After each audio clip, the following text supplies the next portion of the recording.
कि 1:1 से बैक आ रहा है अगर प्राइस, तो मुझे अपना एसएल कम देना है, पूरा नहीं देना जितना मैंने ट्रेड लेने टाइम रखा था। अगर 1:2 से बैक आ रहा है प्राइस, तो मुझे कहाँ पर ट्रेड करके कट करके निकलना है। अगर 1:2.53 तक जा रहा है रेट, तो मुझे कहाँ पर बुक करना है। हर चीज़ का मिक्सचर एक स्ट्रेटजी को सक्सेसफुल बना।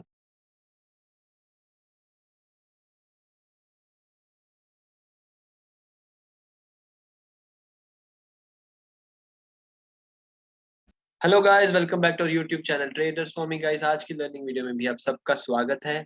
तो गाइस, आज हम बात करेंगे शुभश्री सर की स्ट्रेटजी 5 स्ट्रेटजी के बारे में। कुछ लोग अभी भी वीडियो पे कमेंट करके पूछ रहे थे कि सर एंट्री कैसे, कहाँ पर कह रहे हो, कहाँ एंट्री लेनी है और स्टॉप लॉस कैसे रहेगा, क्लोजिंग बेसिस पर स्टॉप लॉस आप कह रहे हो वो कैसे होता है। और जो भी लोग इस स्ट्रेटजी को अभी भी यूज नहीं कर रहे हैं या उन्हें कुछ भी दिक्कत आ रही है, उसके बारे में हम डिस्कस करेंगे डिटेल में। और इस स्ट्रेटजी की पावर को आज हम समझेंगे कि स्ट्रेटजी ट्रेंडिंग मार्केट्स में कैसे हमें बिग प्रॉफिट्स दे सकती है, क्या इस स्ट्रेटजी के रिस्क टू रिवॉर्ड्स रहते हैं, क्या इस स्ट्रेटजी की प्रोबेबिलिटी रहती है। आज हम इस वीडियो में इस चीज़ के ऊपर बात करेंगे। चलिए गाइस, सीधा स्टार्ट करते हैं। ये मैंने बैंक निफ्टी का चार्ट लगाया हुआ है, ठीक है? आप इस चाहे स्पॉट का लगा लीजिए, चाहे आप फ्यूचर का चार्ट भी लगा सकते हो। वो आपके ऊपर है, आप जो मर्ज़ी चार्ट आप यूज़ कर सकते हो, ठीक है? अब यहाँ पर मैंने 5 ईएमए इंडिकेटर को प्लॉट कर लिया है, जैसे आप देख पा रहे हो यहाँ पर। और मैंने साथ में एक और इंडिकेटर लगाया है, इसके मैं आपको यूजेस अभी बताऊँगा। इस स्ट्रेटजी को गाइस अगर आप अच्छे से सीख गए ना और आपने डिसिप्लिन से फॉलो कर लिया। अब देखिए, स्ट्रेटजीज़ मार्केट में बहुत सारी हैं, यूट्यूब पर आपको बहुत सारी मिल जाएँगी, बहुत सारे आपको पेड कोर्सेज़ मिल जाएँगे, बहुत सारे फ्री कोर्सेज़ भी मिल जाएँगे इवन। और हर कोर्स में स्ट्रेटजी सिखाई जाती है, कुछ ना कुछ, कुछ ना कुछ। अब अगर सिर्फ स्ट्रैटेजी से पैसा बनता होता तो गाइस आज की डेट में हर बंदा स्टॉक मार्केट में ट्रेड करता होता और हर बंदा अमीर हो गया होता। अगर सिर्फ स्ट्रैटेजी से पैसा बनता होता। स्ट्रैटेजी से पैसा नहीं बनता है, स्ट्रैटेजी को डिसिप्लिन से फॉलो करने से पैसा बनता है। अब लोग क्या करते हैं या फिर जो स्टार्टिंग फेज में होते हैं वो क्या बार-बार एक गलती करते हैं, उन्हें एक स्ट्रैटेजी मिल गई, ठीक है? जिसकी एक्यूरेसी सपोज़ कीजिए 50 टू 60 या 70% है। चलिए, उन्हें कोई स्ट्रैटेजी मिल गई, उन्होंने उसे 1 दिन यूज़ किया, उसमें प्रॉफ़िट हो गया। दूसरे दिन उन्होंने यूज़ किया उसमें, उसमें फिर स्मॉल प्रॉफ़िट हुआ। तीसरे दिन उन्होंने उसे यूज़ किया तो उसमें हो गया लॉस। चौथे दिन उन्होंने यूज़ किया तो उसमें हो गया लॉस। अब ये 4 दिनों के बाद वो बंदा सोचेगा कि यार इसमें 2 दिन तो मेरे को लॉस हो गया, उसमें मेरे को ब्रोकरेज भी पड़ी, मेरा इतना ज़्यादा माइनस हो गया उसमें। इस दिन मेरे को स्मॉल प्रॉफ़िट हुआ था, इस दिन मेरे को बिग प्रॉफ़िट हुआ था, लेकिन मेरे पास 4 दिनों के बाद बचा क्या? कुछ भी नहीं। तो वो बंदा क्या करेगा? स्ट्रैटेजी को छोड़ देगा और कोई नई स्ट्रैटेजी ढूँढने लग जाएगा। अब जब वो नई स्ट्रैटेजी ढूँढेगा, उसमें फिर क्या होगा, पहले दिन प्रॉफ़िट होगा, दूसरे दिन फिर कुछ ना कुछ होगा, प्रॉफ़िट हो जाएगा, लॉस हो जाएगा थोड़ा बहुत, थर्ड दिन फिर चलेगा, फोर्थ दिन फिर चलेगा। अब कोई भी स्ट्रैटेजी है उसमें लॉस के फ़ेज़ेज़ आते हैं, उसमें लॉस के फ़ेज़ेज़ आने हैं। अगर आप वो देख के स्ट्रैटेजी को छोड़ते रहोगे और जंप करते रहोगे ना नई-नई स्ट्रैटेजी पर, तो आपको कोई ऐसी स्ट्रैटेजी नहीं मिलेगी जो रोज़ प्रॉफ़िट देगी। आपको ये 4 दिन अगर आप काम कर रहे हो, लेट्स से 1 मिनट। अब ये देखिए, 1 मिनट में इसको ज़रा इरेज़ कर देता हूँ। अब अगर आप 4 दिन काम कर रहे हो मार्केट में और अगर आपने 4 दिन अपनी पोज़ीशन साइज़िंग ठीक रखी, अगर आपने एक स्ट्रैटेजी को 4 दिन यूज़ किया, चलो लेट्स से 5 दिन यूज़ किया आपने, 1 हफ़्ता यूज़ किया एक स्ट्रैटेजी को। अगर आपने उसमें अपनी पोज़ीशन साइज़ को ठीक रखा है ना, उसको रिस्क मैनेज करके चल रहे हो, आपको पता है आपका कितने परसेंट आपने स्टॉप लॉस लेना है पर ट्रेड में, तो आप सक्सेसफुल हो सकते हो। लेकिन अगर आप पहले दिन आपने रिस्क ले लिया 3% का और उस दिन आपको प्रॉफ़िट हुआ था, तो आपको प्रॉफ़िट अगर 1:2 हो गया था, आपको 6% प्रॉफ़िट बन गया था फर्स्ट डे, ठीक है? सेकंड डे आपने सोच लिया कि मेरे को 6% प्रॉफ़िट हुआ था कल, तो मैं आज 6% का रिस्क ले लेता हूँ। तो आपने अगले दिन रिस्क ले लिया 6% ऑफ कैपिटल का और आपको उस दिन हो गया लॉस। तो आपका क्या हुआ, जो पहले दिन आपने 6% कमाया था, वो दूसरे दिन चला गया, उसके अलावा आपका ब्रोकरेज भी उसमें पड़ गया, उसमें आपके टैक्सेस भी पड़ गए, उसमें आपके चार्जेस भी पड़ गए। बल्कि आपको करना क्या चाहिए था, पहले दिन 6% का अगर आपने कमाया है रिवॉर्ड 3% रिस्क लेने के बाद, तो सेकंड डे भी आपको 3% का ही रिस्क लेना चाहिए था। इसको कहते हैं पोज़ीशन साइज़। कम से कम 20 दिन इसको फ़ॉलो करते, अगर आप उसमें प्रॉफ़िटेबल रहते, फिर आप 3% का आपको करना चाहिए था 5% या 4%। तो एक दिन स्ट्रैटेजी का सक्सेस रेट देख के अगले दिन पोज़ीशन साइज़ नहीं बढ़ाना है, ये सबसे बड़ी गलती। कुछ भी पोज़ीशन साइज़ ले लेते हैं लोग, कितनी भी क्वांटिटी ले लेते हैं बिना कुछ सोचे कि हमारा स्टॉप लॉस कहाँ है। बाद में जब वो नीचे आने लगता है प्रीमियम, तो आप होल्ड करने लग जाते हो, नहीं-नहीं अभी बैक होएगा।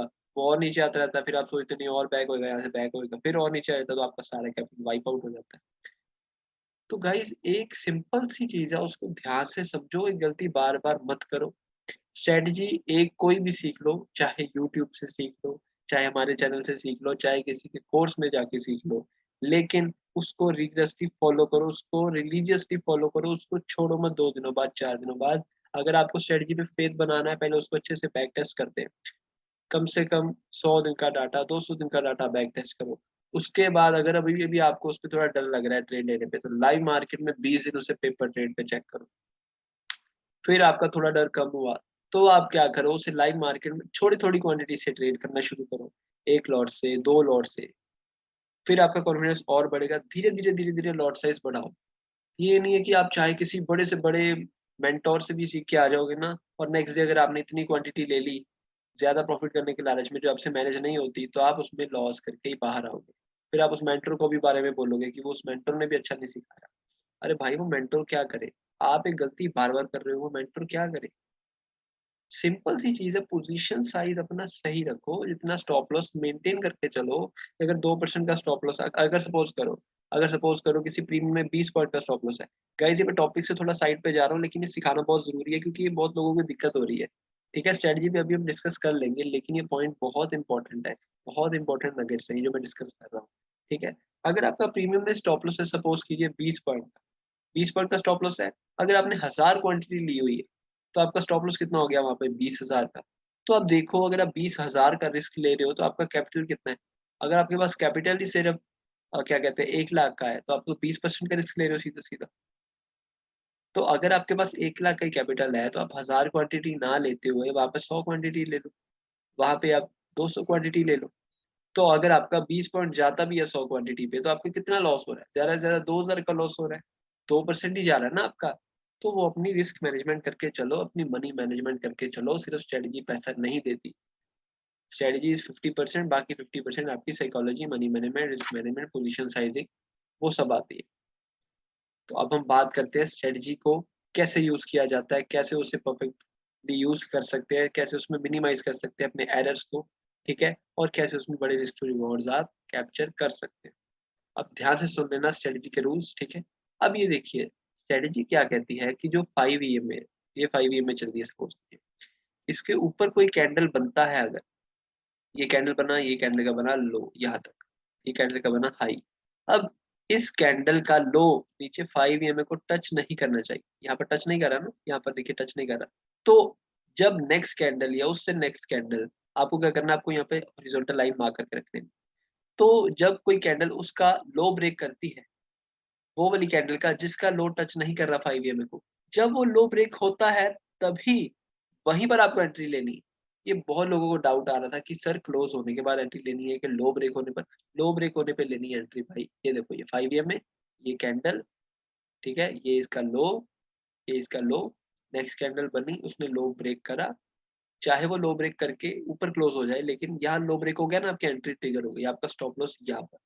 और आपका उसमें टारगेट रहेगा 1:2 आप लगा के चल सकते हो, बाकी आपको धीरे-धीरे ट्रेल भी करना पड़ेगा। अब कई बार ऐसी सिचुएशन हो जाएगी, जैसे यहाँ पर देखिए 5 ईएमए बना, यहाँ पर लो ब्रेक हुआ, नीचे भी आया, या तो ऑलमोस्ट 1:2 आ गया है साथ ही में। लेकिन कई बार क्या होता है, प्राइस ऐसे रुक जाता है, जैसे-जैसे यहाँ पर रुका हुआ है, यहाँ पे फिर 5 ईएमए बना, तो ऐसे रुक-रुक के बाद में प्राइस तेज़ी से नीचे गिरता है। तो आपको उसको थोड़ा मैनेज करके चलना पड़ेगा, ठीक है? उसमें आप और रोज़ प्रैक्टिस करिए, आपको प्रैक्टिस कर करके पता लगने लग जाएगा मार्केट का बिहेवियर।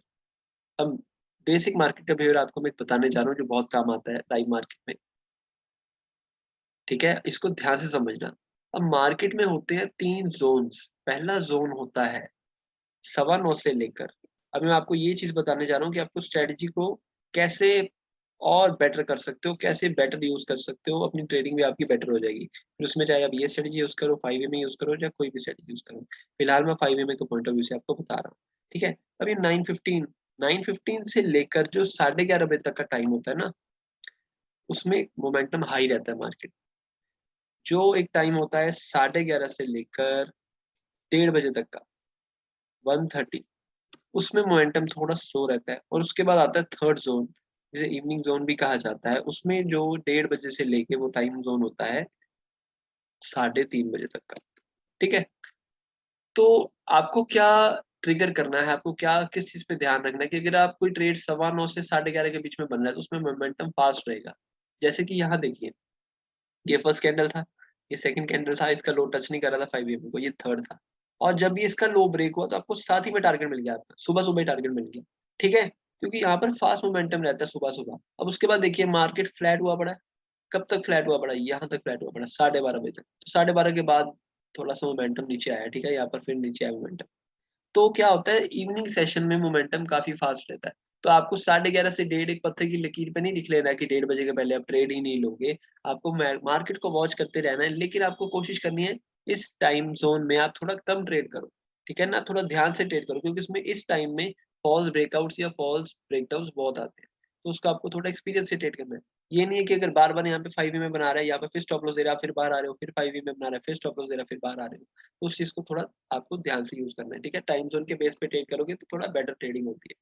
अब सुबह सुबह ट्रेड बने देखिए सर, तो कितना फास्ट मोमेंटम रहता है, और यहाँ पर अगर दोपहर को बने तो और फास्ट मोमेंटम रहता है, ठीक है। अब यहाँ देखिए, अब एक चीज मैं आपको और एडवांस में बताने जा रहा हूँ, आपको स्ट्रेटजी के रूल समझ में आ गए होंगे मैं आशा करता हूँ। अब ये टाइम फ्रेम रहा हमारा 5 मिनट। अगर आपको थोड़ी एक्यूरेसी को और बढ़ाना है, इसको कर लो 15 मिनट, इसको कर लो 15 मिनट। 15 मिनट पे 5 में ट्रेड जब आपका बनेगा, उसमें श्योरिटी और रहती है प्रॉफिटेबल ट्रेड जाने की। यहाँ देखिए ये 5 में बना, इसका एसएल नहीं किया, बाद में मार्केट में कितना बड़ा मोमेंटम आया। अब यहाँ देखिए, यहाँ पर 5 में सेटअप बना, पूरे टॉप पर बना, 15 मिनट की बात कर रहा हूँ मैं। देखिए यहाँ पर बना, यहाँ पर बना, यहाँ पर बना। पहले जब यहाँ पर 5 में बना, उसने लो ब्रेक करा, यहाँ पर एंट्री आपकी बनी, लेकिन यहाँ पर आपको स्टॉप लॉस होते होते रह गया, ठीक है। मैं जैसे आपको बोलता हूँ क्लोजिंग बेसिस पे स्टॉप लॉस रहते हैं। टॉप बनाया मार्केट ने, दोबारा 5 में क्रिएट किया, और यहाँ से कितना शार्प मूव आया, ऑलमोस्ट 1:4 का मूव यहाँ पर आपको मिल गया। यहाँ पर भी 5 में बना सुबह सुबह, यहाँ पर फिर आपको 1:2 1:2.5 के आसपास आपका मिल गया मोमेंटम। यहाँ पर एक 5 में आपका बना था, यहाँ पर हो गया आपका स्टॉप लॉस, लेकिन स्कैल्पर्स को यहाँ भी मनी कुछ ना कुछ मिल गई थी, ठीक है ना। 1:1 के आसपास यहाँ से बैक हुआ प्राइस। तो हर चीज को रूल बना के चलना पड़ता है कि 1:1 से बैक आ रहा है अगर प्राइस, तो मुझे अपना एसएल अब कम देना है, पूरा नहीं देना जितना मैंने ट्रेड लेने टाइम रखा था। अगर 1:2 से बैक आ रहा है प्राइस, तो मुझे कहाँ पर ट्रेड करके कट करके निकलना है। अगर 1:2.53 तक जा रहा है रेट, तो मुझे कहाँ पर बुक करना है। हर चीज का मिक्सचर एक स्ट्रेटेजी को सक्सेसफुल बनाता है।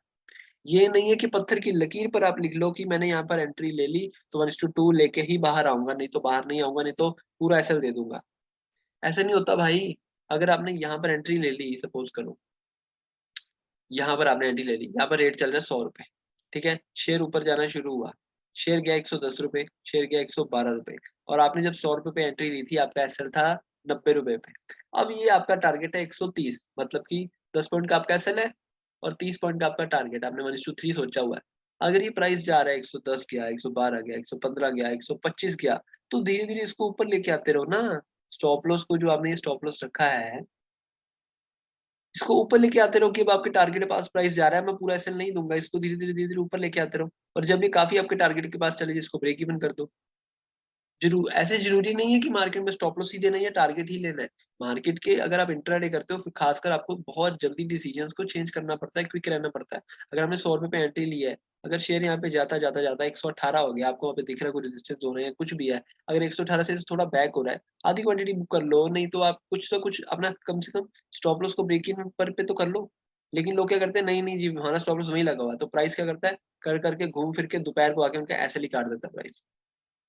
तो गाइस मार्केट ऐसे वर्क नहीं करती, आपको ध्यान ध्यान से आगे आगे बढ़ाते रहना पड़ता है, प्राइस को अपने स्टॉप लॉस को ऊपर करते रहना पड़ता है। आपका ट्रेलिंग करनी चाहिए, आपको ट्रेलिंग करनी पड़ती है मार्केट में। इतना अगर आप उसमें क्या कहते हैं रिजिड रहोगे कि मुझे जहां पर टारगेट बुक करना है वहीं पे करना है, या वो दूंगा या स्टॉप लॉस दूंगा, तो आप सक्सेसफुल नहीं हो पाओगे, ठीक है। मार्केट आपके हिसाब से नहीं चलेगा, आपको मार्केट के हिसाब से चलना पड़ेगा। अब उसमें भी क्या है, अपना डिसिप्लिन बना के रखो, अपने रूल्स फॉलो करो। ट्रेड हर चीज का मिक्सचर स्ट्रेटजी को सक्सेसफुल बनाएगा। अब रूल क्या है, अगर आपने एंट्री ले ली, अगर प्राइस ऊपर जा रहा है, तो आप ये रूल बनाओ कि जो स्विंग लो बना मैं वहां पे ट्रेड करूंगा, कि अब मेरा कम से कम स्टॉप लॉस नहीं जाएगा। फिर यहाँ पे प्राइस रुक रहा है, अगर ट्रेड कर रहा है यहाँ पर, उसने स्विंग लो एक और बनाया, अब मैं वहां पर अपना स्टॉप लॉस रखूंगा कि प्राइस जब वो ब्रेक करे तो मैं कम से कम कुछ प्रॉफिट में तो बाहर आऊं। आपको लगता रहता है स्ट्रेटजी प्रॉफिटेबल बनाएगी, भाई स्ट्रेटजी प्रॉफिटेबल नहीं बनाती, सिर्फ स्ट्रेटजी प्रॉफिटेबल नहीं बनाती, कोई भी स्ट्रेटजी हो। आपको स्ट्रेटजी को लाइव मार्केट में इंप्लीमेंट करना आना चाहिए, एक्शन लेना आना चाहिए, साइकोलॉजी आपकी सही होनी चाहिए, आपको चार्ट करना आता होना चाहिए, पोजीशन साइजिंग आपको आती होनी चाहिए, आपको रिस्क मैनेजमेंट आती होनी चाहिए।